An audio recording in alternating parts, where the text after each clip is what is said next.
नमस्कार आम यह भिडियो जानिबा भारतर समस्त प्रधानमंत्री एवं से कार्यकाल विषय 1947 मसीह 2022 मसीह पर्यंत भारत प्रथम प्रधानमंत्री होउछन जवाहरलाल नेहरू जे 16 वर्ष 286 दिन दायित्व नहीं 1947 अगस्त 15 1964 मसीहा मे 27 तारिख। तो द्वितीय प्रधानमंत्री मध्यवर्तीकालीन प्रधानमंत्री होउछन प्रथम मध्यवर्तीकालीन गुजरलाल नंद जार जिला 13 दिन जे 1964 मसीहा मे 27 तारिख 1964 मसीहा जून 9 तारिख पर्यंत प्रधानमंत्री मध्यवर्तीकालीन प्रधानमंत्री रही। तो भारत द्वितीय प्रधानमंत्री होउछन लाल बहादुर शास्त्री जी 1964 मसीहा जून 9 रु 1966 मसीहा जून 11 तारिख पर्यंत दायित्व ग्रहण करते। दायित्व काल था 1 वर्ष 216 दिन जार जन्म हो 1904 मसीहा मृत्यु 1966 मसीह घटता। तो भारतर पुणी थे गुजरलाल नंद को द्वितीय थर मध्यवर्तीकालीन प्रधानमंत्री दायित्व मिलता जार 13 दिन समय सीमा। तो 1997 जनवरी 11 तारिख 1997 जनवरी 24 तारिख पर्यंत थिला। तो तृतीय प्रधानमंत्री भारत होती श्रीमती इंदिरा गांधी जे कि 1966 मसीहा जनवरी 24 तारिख 1977 मसीहा मार्च 24 तारिख पर्यंत थिला 11 वर्ष 59 दिन कार्यकाल थिला। चतुर्थ प्रधानमंत्री होती मोरारजी देसाई जे कि 1977 मसीहा मार्च 24 तारिख 1979 मसीहा जुलाई 28 तारिख पर्यंत कार्यनिर्वाह करते 2 वर्ष 126 दिन कार्यकाल थिला। तो पंचम प्रधानमंत्री भारत होती चरण सिंह जे कि जुलाई 28 तारिख 1979 मसीह जनवरी 14 1980 मसीहा पर्यंत दायित्व नहीं 170 दिन दायित्व थिला।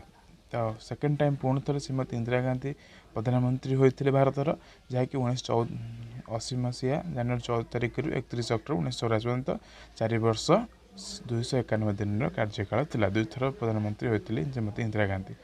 तापर षष्ठ प्रधानमंत्री होती श्रीयुक्त राजीव गांधी जे कि 13 अक्टोबर 1984 रु 2 डिसेम्बर 1989 पर्यंत दायित्व थिला 5 वर्ष 28 दिन श्रीमती श्रीयुक्त राजीव गांधी कार्यकाल थिला।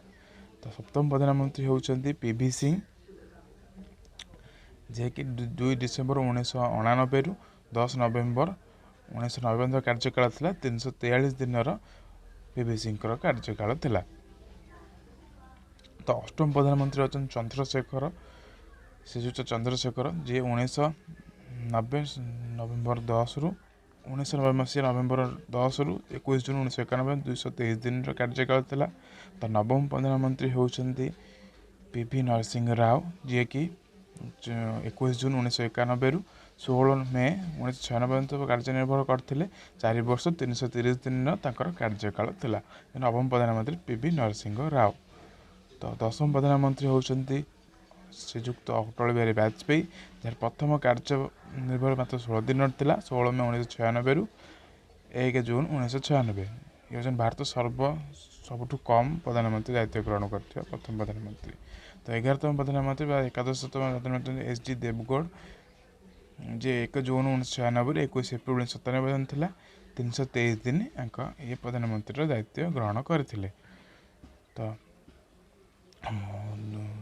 द्वादशतम प्रधानमंत्री होती इंद्र कुमार गुरजाल जे 21 एप्रिल 1997 रु 19 मार्च 1998 पर्यंत कार्यनिर्वाह करते 332 दिन कार्यनिर्वाह करते भारत प्रधानमंत्री सौभाग्य अर्जन करते। तो अटल बिहारी वाजपेयी पुणी द्वितीय थर प्रधानमंत्री कार्यनिर्वाह करते 19 मार्च 1998 रु 22 मे 2004 पर्यंत कार्यनिर्वाह करते 6 वर्ष 64 दिन प्रधानमंत्री होबार सौभाग्य अर्जन करते द्वितीय थर पर।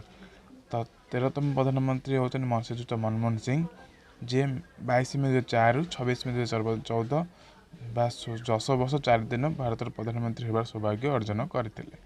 14तम प्रधानमंत्री होती नरेंद्र दामोदर दास मोदी जे कि भारत प्रधानमंत्री 26 मे 2004 रु वर्तमान पर्यंत भारत प्रधानमंत्री होबार सौभाग्य अर्जन कर भारत 14तम प्रधानमंत्री। बस वीडियो किसी भूल हो लाइक करें शेयर करें सब्सक्राइब करें।